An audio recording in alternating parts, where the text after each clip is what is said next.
Assalamualaikum warahmatullahi wabarakatuh. Ya, semakin kesini rasa bahagia itu semakin memuncak.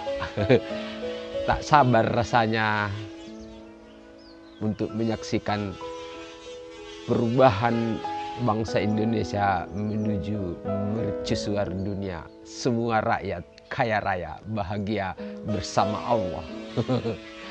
Ya, dari sebelumnya kita sama-sama melihat bagaimana kegagalan demi kegagalan dalam proses kemunculan Satrio Piningit itu. Saya mau mengajak seluruh bangsa Indonesia, semua kalangan, tentu khususnya para ahli, para ulama, tokoh-tokoh dan cendekiawan, untuk sama-sama kita menganalisa kegagalan itu kenapa terjadi.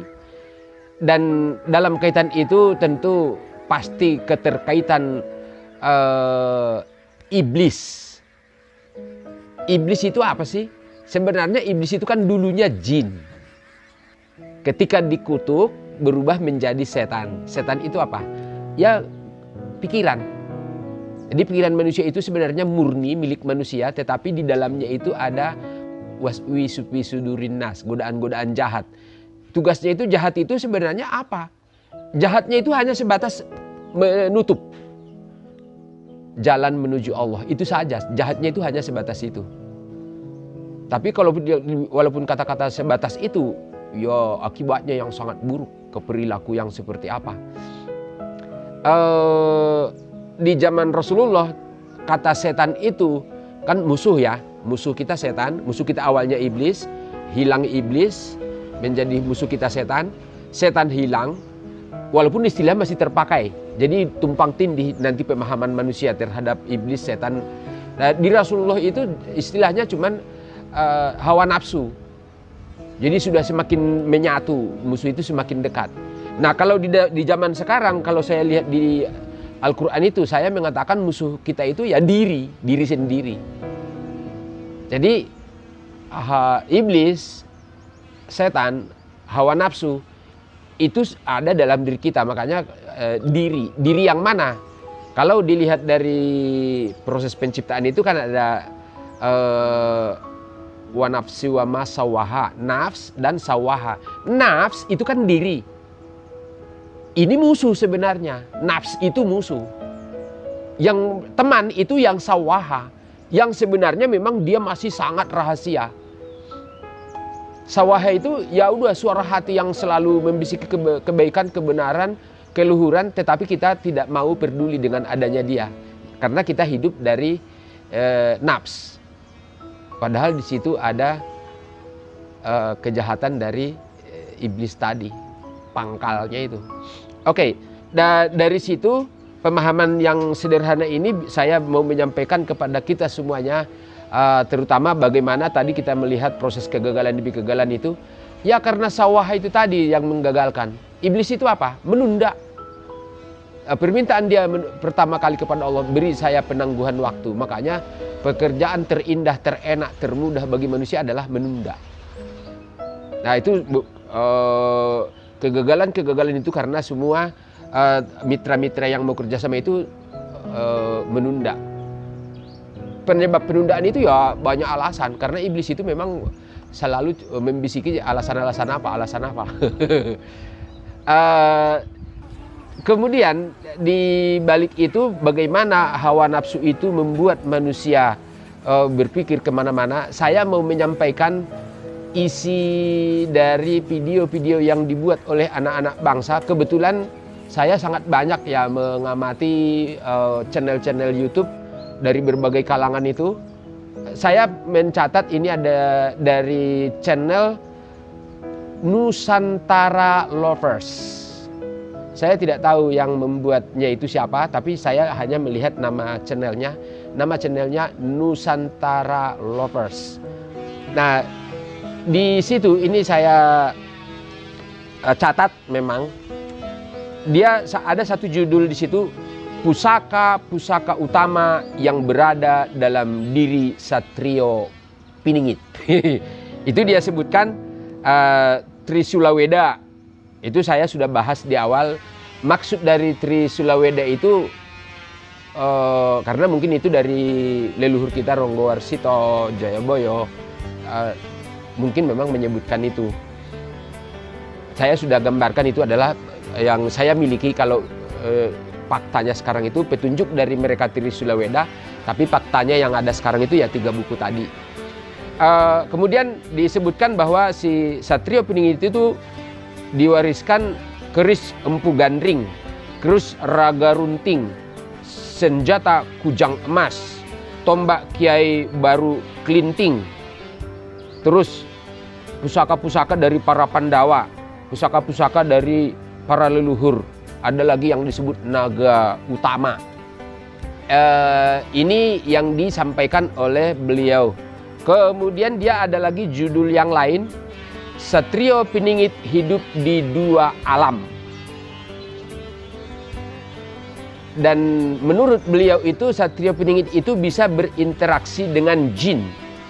Satrio Piningit itu super sibuk karena harus berhubungan dengan alam nyata dan alam goib, dan kesibukannya itu luar biasa, makanya tidak muncul-muncul. Itu pemikiran-pemikiran yang muncul. Jadi dari mana pemikiran-pemikiran sampai menerawang kemana-mana seperti itu? Siapa yang buat? Ya itu tadi, ketika kita memperturutkan hawa nafsu itu tadi, ya udah muncul begitu. Dan begitu dia membuat tulisan-tulisan seperti itu, tanggapan dari netizen ada, ini saya catat ya. Imam Al-Mahdi dia satu tapi banyak. Imam Mahdi ada di mana-mana, di alam barzah, di seluruh langit. Dan ada lagi netizen yang berkata dia berteman dengan Satrio Piningit, dan pada suatu ketika dia duduk bersama Satrio Piningit, apapun yang terjadi di dunia nyata, di dunia goib, semuanya diketahui oleh beliau. Artinya dia bilang itu Satrio Piningit itu mengetahui apa yang di alam nyata dan di alam goib. Menanggapi semua pemikiran-pemikiran seperti itu, saya Juan Siregar dikatakan bertemu dengan jin, bisa berinteraksi dengan mereka, bisa tahu alam goib, alam nyata. Wahai saudaraku sebangsa dan setanah air, ingatlah kita punya musuh bernama hawa nafsu, atau musuh kita diri kita. Pemikiran-pemikiran yang seperti itu adalah musuh. Setelah kita melihat bagaimana kemarin saya buat judul Satrio Piningit membangun karakter dan budaya bangsa, terlihat di situ mustahil Juan Siregar bisa melakukan hal-hal seperti itu. Kita sama-sama, tidak ada bedanya saya dengan panjenengan sedoyo, dengan siapapun, sama saja. Yang saya lihat berbeda bahwa Juan Siregar itu orang yang sangat sederhana, melakukan apa saja yang menurut dia baik, walaupun menurut orang kayak mulai dari apa saja, lakukan saja semua hal. Mulai dari kalau dia melakukan itu memang kalau tidak terkontrol susah. Makanya itulah vital amat maha tiada tara vitalnya niat suci perjalanan hidup harian. Buatlah itu sehingga karena kalau menurut Allah pun di Al-Qur'an itu ketika kita wa may yu'min billahi yahdi qalbahu, barang siapa beriman kepada Allah, Allah memberi petunjuk ke dalam hatinya. Apa yang dimaksud dengan beriman? Ya itu yang kita tulis, itu yang kita serahkan kepada Allah, itu kita imani, kita yakini. Dan dalam proses itu Allah akan memberi petunjuk-petunjuk mewujudkannya. Sesederhana itu menurut saya. Jadi pemikiran-pemikiran yang bermacam-macam tadi itu muncul dari pengaruh bagaimana iblis itu menyesatkan kita sehingga berangan-angan yang kemana-mana yang tidak jelas. Dan itu tentu akan membuat kita tidak produktif. Apalagi kalau itu dikaitkan dengan Satrio Piningit, menjadi Satrio Piningit itu semacam makhluk apa yang setengah dewa dikatakan, macam-macam. Itu tentu akan membuat semua bangsa Indonesia nanti minder.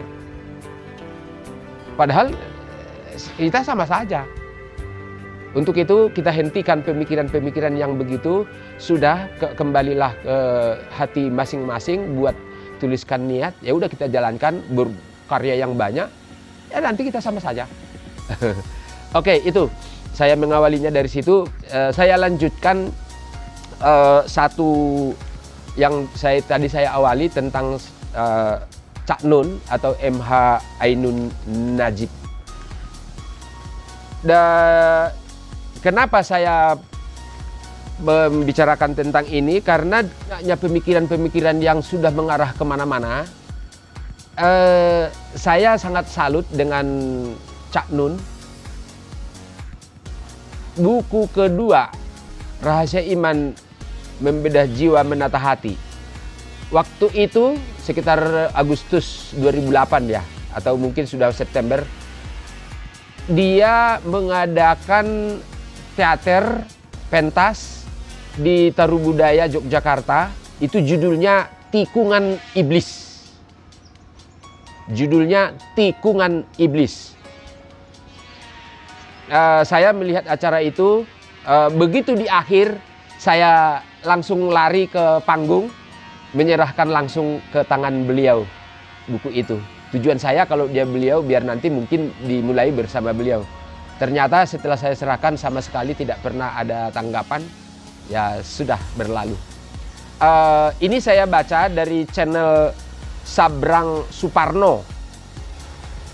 Judulnya Satria Peningit bilang, aku tidak ada tapi titik-titik.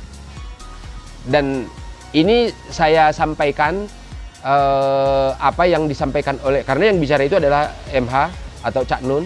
Saya bacakan apa yang dia bilang untuk kita coba mengikuti proses berpikir beliau dan mungkin juga mencerminkan bagaimana manusia itu melihat kehidupan ini. Tidak ada personalitas dalam kehidupan manusia. Anda jangan berpikir bahwa Nabi Muhammad adalah Nabi Muhammad. Selama kamu menyangka Nabi Muhammad punya personalitas, bahwa dia anaknya Pak Abdullah dan Ibu Aminah, Anda salah sangka. Kalau Anda menyangka saya adalah Muhammad Ainun Najib, itu sumber penderitaan Anda di masa yang akan datang. Karena saya bukan MH Ainun Najib. Muhammad bin Abdullah yang dikasih jatah 63 tahun itu cuma identitas sementara, bukan personalitas. Itu identitas yang dilahirkan secara fisik dan dari bapak ibu tertentu karena ada keperluan untuk mendatangkan Al-Quran untuk seluruh umat manusia di bumi. Muhammad yang Anda kenal di Arab itu adalah resonansi dari personalitas Muhammad. Jangan disangka Nabi Muhammad sebuah diri, dia hanya sebuah peran. Kalau dicari masih ada personalitas, dia adalah Nur Muhammad, cahaya Muhammad, Big Bang kata orang modern, di mana Allah menciptakan cipratan cahaya yang kemudian menjadi kumparan-kumparan, kemudian membelah-belah menjadi planet-planet, menjadi galaksi-galaksi, satelit-satelit, dan matahari-matahari. Jadi Muhammad itu lahir sebelum alam semesta, lahir sebelum iblis, apalagi Jibril. Jibril itu adalah juniornya Muhammad. Maka kapan saja Muhammad memanggil Jibril akan datang. Bahkan iblis yang disuruh berperan untuk menjadi musuhnya manusia dan musuhnya Muhammad itu bisa dipanggil, didahului, diimbali oleh Muhammad kapan saja. Apapun yang ditanyakan oleh Muhammad dijawab dengan sejujur-jujurnya. Kalau dia benar-benar musuh, dia tidak akan menjawab dengan sejujur-jujurnya. Jadi iblis itu hanya identitas, bukan personalitas. Anda jangan salah sangka. Nah, kalau dikejar lagi, sebenarnya tidak ada Nur Muhammad. Itu bukan personalitas. Tidak ada diri yang sejati kecuali Allah itu sendiri subhanahu wa ta'ala. Yang lain bukan diri. Yang lain hanya cipratan dari diri sejati. Cetoyo, jadi koniku ojo, dan seterusnya. Itu dia, bagaimana beliau yang memang berilmu tinggi, kita tahu bahwa karya-karyanya, saya juga banyak beli buku-bukunya dulu karena suka. Bagus, indah sekali bahasa-bahasanya beliau itu indah. Kita coba mengambil hikmah dari jabaran beliau. Saya coba menyampaikan mengambil tiga hikmah dari paparan itu. Secara umum menurut saya yang disampaikan itu adalah bagaimana beliau sedang menyampaikan proses pencarian penemuan jati diri.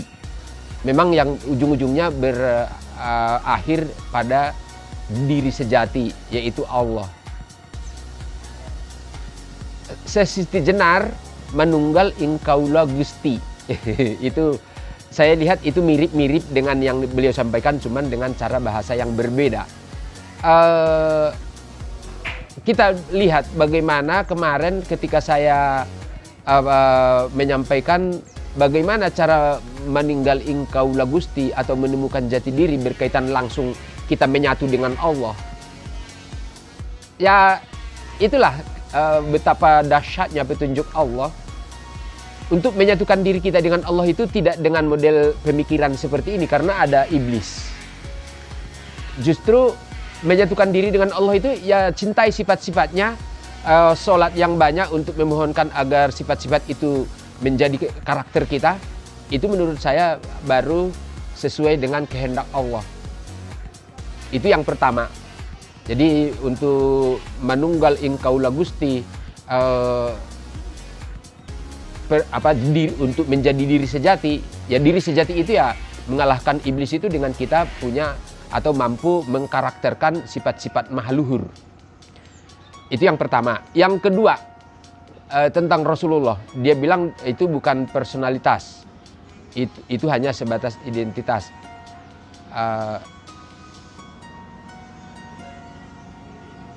Kalau kita orang awam ini memahaminya, kalau itu bukan personalitas, berarti bagaimana nafsi-nafsi, bagaimana kita mempertanggungjawabkan perjalanan hidup.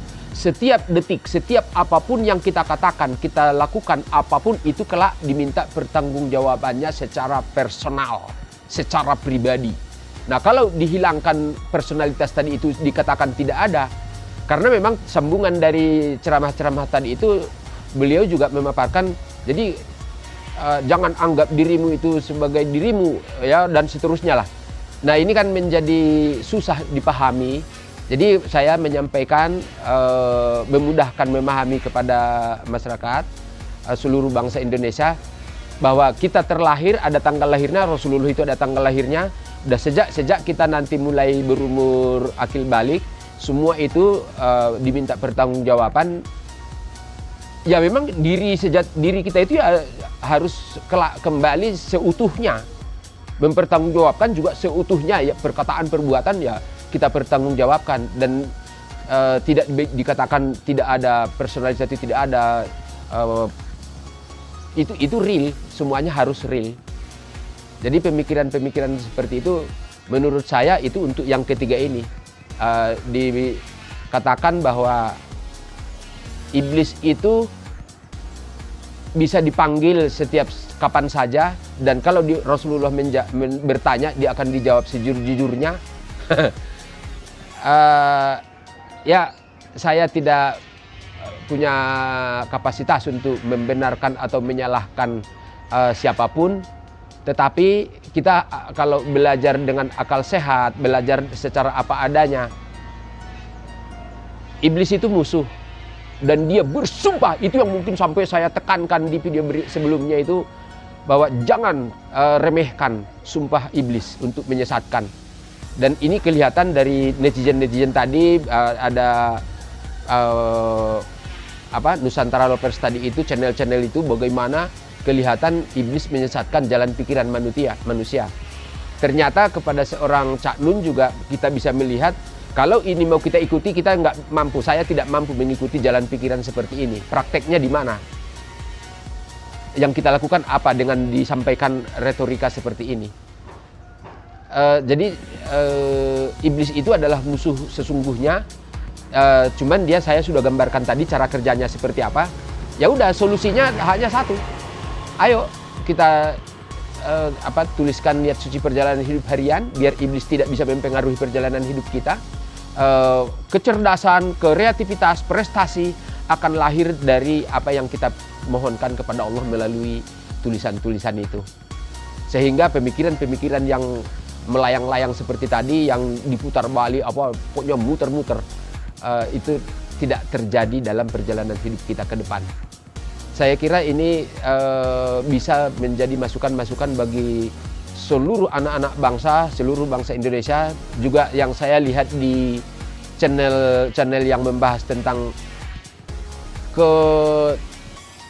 luar biasaan Satrio Peningit Ratu Adil Al-Mahdi itu tidak seperti itu menurut saya. Tidak karena itu semuanya manusia biasa. Allah itu menciptakan itu yuridullahu bikumul yusra wa la yuridu bikumul usra.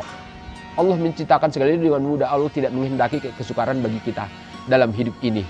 Semuanya dibuat kemudahan. Jadi jangan lagi kita membuat kesukaran-kesukaran dalam berpikir. Kita cukup istiqomah, fokus ke diri masing-masing. Kita libatkan Allah dalam perjalanan hidup kita sesuai minat dan bakat pribadi masing-masing. Mari berkarya membangun bangsa Indonesia, membangun negara Republik Indonesia, membangun Nusantara sesuai peran kita masing-masing. Saya kira itu. Terima kasih. Salam buat Cak Nun. Saya sangat merindukanmu. Sebenarnya saya beberapa kali ke tempat panjenengan, cuman mungkin karena begitu banyak tamu-tamu tidak pernah bertemu. Tapi kalau untuk sekedar sowan, melihat panjenengan acara-acara bersama saya, karena jenengan termasuk idola. Ya, oke, terima kasih. Saya akhiri. Assalamualaikum warahmatullahi wabarakatuh. Jayalah Indonesia kita bersama. Yes, yes, yes. Ciu, ciu, ciu.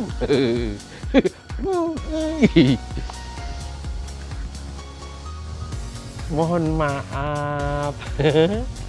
maaf.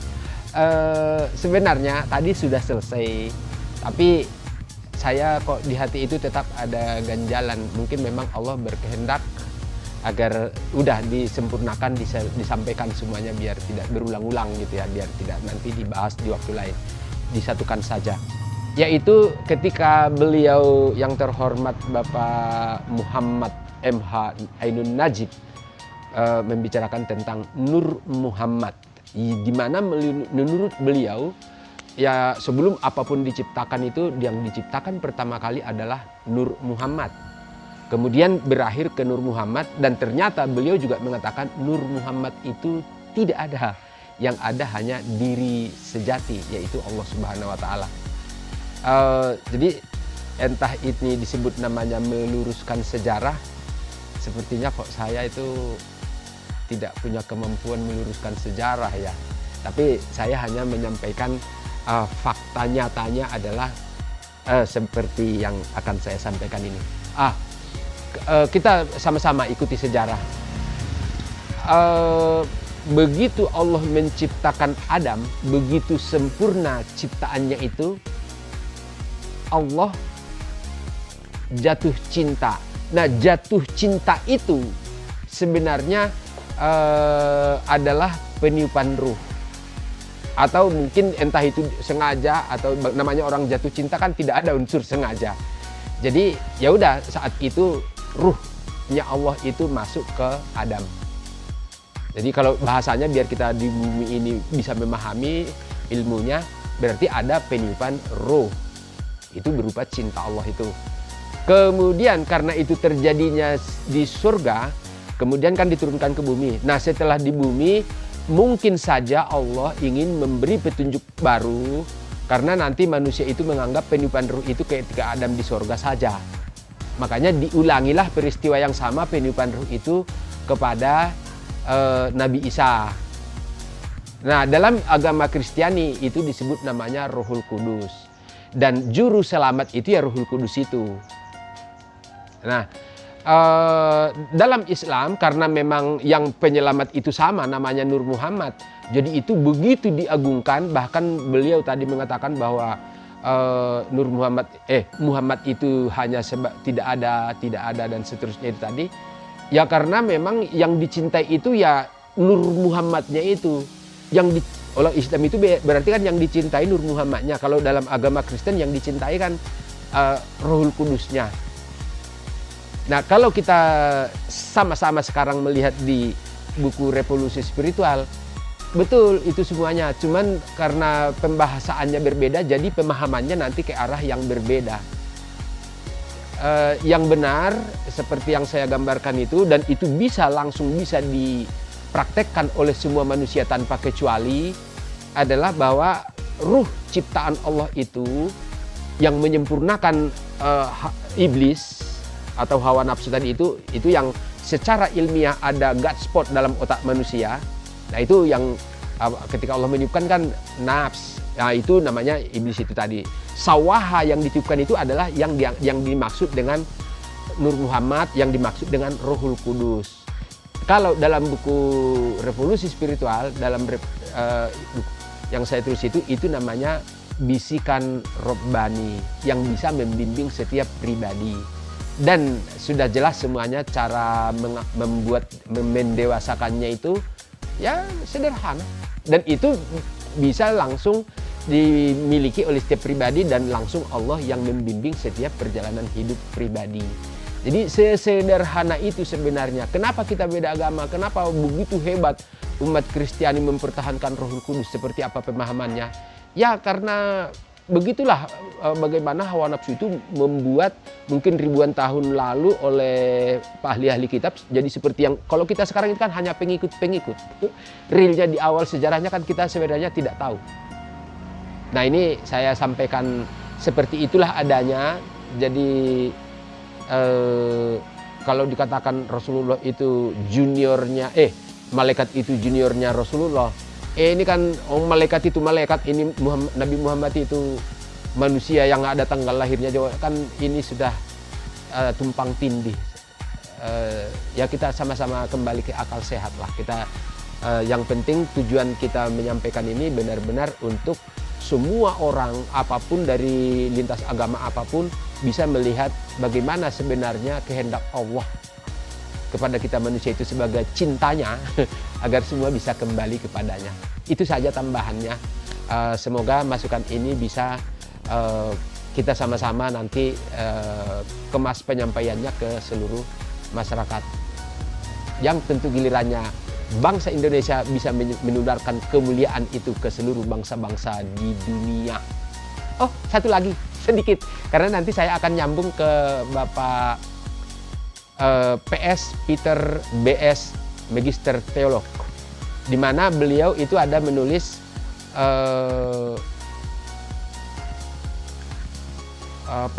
realnya itu pokoknya anak laki-laki dilahirkan untuk menggembala segala bangsa-bangsa. Itu yang saya lihat kemarin judulnya. Nah, salam buat Pak Peter. Semoga nanti kita bisa bertemu Pak ya. Karena apapun yang panjenengan sampaikan itu bagian dari petunjuk-petunjuk Allah untuk bangsa kita sama-sama ya. Ya, terima kasih. Assalamualaikum warahmatullahi wabarakatuh.